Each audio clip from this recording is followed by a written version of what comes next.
Hello दोस्तों, सबको राधे राधे। आज मैं राधे राधे इसलिए कर रही हूँ, अपने ब्लॉग की शुरुआत राधे राधे बोल के कर रही हूँ क्योंकि हम एक ऐसे पवित्र जगह पे जा रहे हैं आज, जहाँ पे मेरी बरसों से मन था, इच्छा थी कि कभी ना कभी वहाँ जाएंगे। वहाँ का नाम मैं बचपन से सुनते आ रही हूँ लेकिन कभी जाने का मौका नहीं मिला।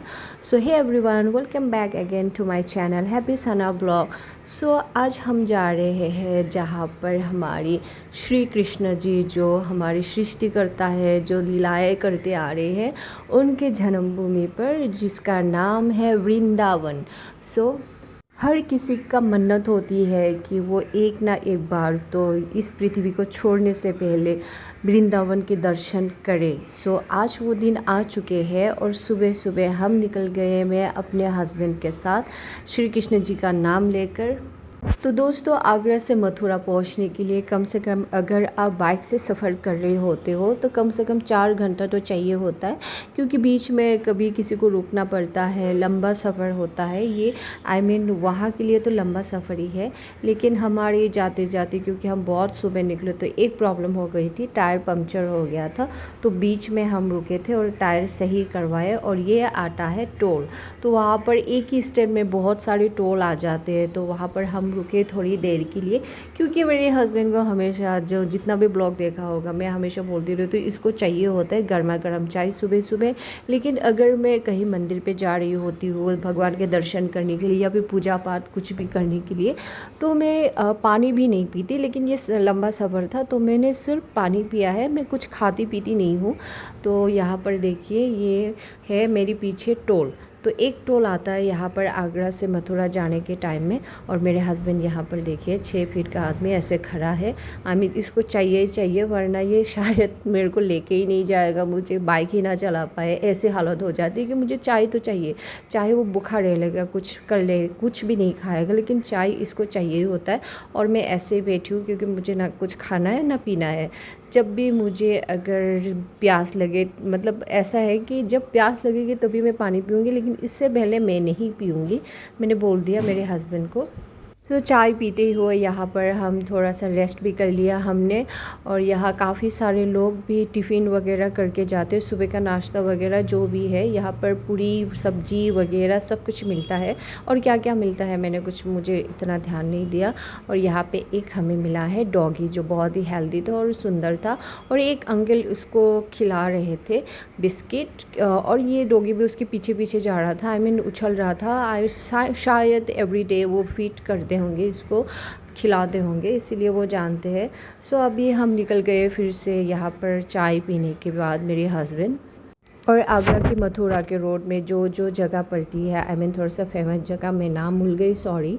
ये कुछ इलेक्ट्रिकल पावर वगैरह है, ये सब मतलब बन रहा है। और ये जैसे कि ट्रेन का रास्ता होता है, रेल लाइन होती है, वो सब कहाँ पे जा रही है, ये कहीं यूपी से कहीं ना कहीं तो जुड़ता होगा। सो फ्लाईओवर के ऊपर होके हम जा रहे थे यहाँ पर। और ये पहुँचने वाले हैं अभी मथुरा पर। वैसे तो पूरा बंजर ज़मीन है यहाँ पर, आसपास थोड़ा थोड़ा पेड़ पौधे ही दिखता है। हमारे यहाँ जैसे ग्रीनरीज वहाँ पे आप उम्मीद मत कीजिए, लेकिन फिर भी आगरा से जाते जाते यहाँ पर देखिए, जैसे कि ताजमहल है वैसे ही छोटा छोटा ऐसा महल बनाया हुआ है। ये मस्जिद है किसी की। तो मुझे तो कोई भी ऐसे इमारत दिखती है जैसे कि थोड़ा सा मस्जिद टाइप का, मुझे ऐसा लगता है कि ताजमहल है, ऊपर से वाइट कलर भी है। तो फाइनली हम पहुंच गए हैं उस चौक पे जहाँ से आप मथुरा भी जा सकते हैं और बरसाने भी जा सकते हैं। तो हमने पहले डिसाइड किया हम बरसाने के रास्ते में जाएंगे, उस तरफ मथुरा की तरफ। तो वहाँ पर हम पहले जाएंगे गोवर्धन पर्वत के, जहाँ पर श्री कृष्ण ने गोवर्धन पर्वत को अपनी उंगली के ऊपर उठाए थे। तो वहाँ पर पहले दर्शन करेंगे ये सोचा, उसके बाद हम बरसाने जाएंगे ये डिसाइड किया। लेकिन ये जगह काफ़ी सुंदर था, बहुत ही क्लीन जगह थी। काफ़ी दूर आने के बाद मुझे ऐसा लगा थोड़ा सा कि हाँ, थोड़ा नेचर का फील हुआ है मुझे। तो दोस्तों, फाइनली हम पहुंचने वाले हैं गोवर्धन मंदिर, जहाँ पर गोवर्धन पर्वत श्री कृष्ण जी ने हाथ में उठाया है।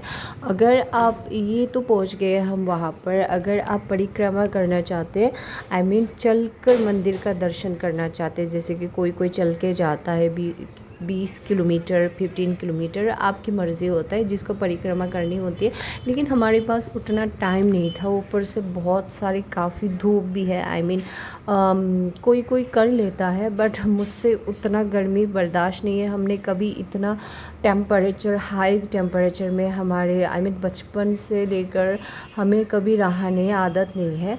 तो थोड़ा बहुत विंटर सीज़न होता तो हमें कर लेती, लेकिन 45 डिग्री 45 to 50 डिग्री में सफ़र करें it's not possible for us. शायद वहाँ के लोग जिनको आदत है बचपन से वो लोग कर लेते होंगे, लेकिन हमें मोस्टली हमें 30 to 33 तक ही रहने की आदत है। तो उससे ज़्यादा होने से हमारा बीपी हाई हो जाता है, किसी किसी का स्ट्रोक हो जाता है, हेल्थ इशू हो जाते हैं। तो टाइम भी कम था हमें, क्योंकि हमारे पास हमने बस 2 दिन का समय लेकर गया था और हमें काफ़ी जगह घूमनी थी, तो हम बाइक लेकर ही चले गए। तो फाइनली हमने प्रसाद ले लिया है, और जहाँ पर प्रसाद लिया था वहाँ पर हुआ क्या, बाइक से उतरने का जगह तक नहीं थी, वहाँ पर इतना भीड़ थी। तो मुझे ऑपोजिट साइड से बाइक से उतरनी पड़ी। तो और साइलेंसर पे, बाइक के साइलेंसर पर लेके मेरी चमड़ी जो है ना, मेरी स्किन जल गई और वो पूरा निकल गया जल के। सो मैंने सोचा कि श्री कृष्ण भगवान मेरी परीक्षा ले रही है। फ़र्स्ट टाइम आई हूँ कि मतलब इतना तकलीफ़ में भी ये मेरे दर्शन कैसे करेंगे, क्योंकि हम तो इंसान हैं, परीक्षा तो भगवानों के भी होते हैं। तो काफ़ी कोई बात नहीं, ये मामूली सी चोट है हमारे लिए। फिर भी मैंने सोचा कि मैं नहीं जाऊँगी कहीं डॉक्टर में, ना मुझे मलहम वलम लगाने। अगर दर्शन करने आए हैं तो दर्शन करके ही जाएंगे, चाहे जितना भी तकलीफ़ हो। ऐसा तकलीफ़ें आना मेरी हिसाब से ये भाग्य जिसके जो लकी होता है उनको ही भगवान परीक्षा लेते हैं, हर किसी का परीक्षा तो भगवान नहीं लेता है।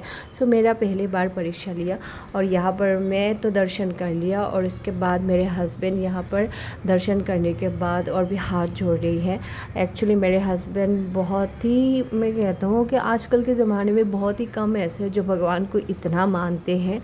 तो मेरे हस्बैंड मानते हैं और मुझे बहुत अच्छा लगता है। कभी मैं कुछ नहीं बोलती कि इतना मत करो, इतना अंधविश्वास मत करो। अगर भरोसा रखते हैं भगवान पे, इतना ज़्यादा मानते हैं, it's good for him, it's good for us.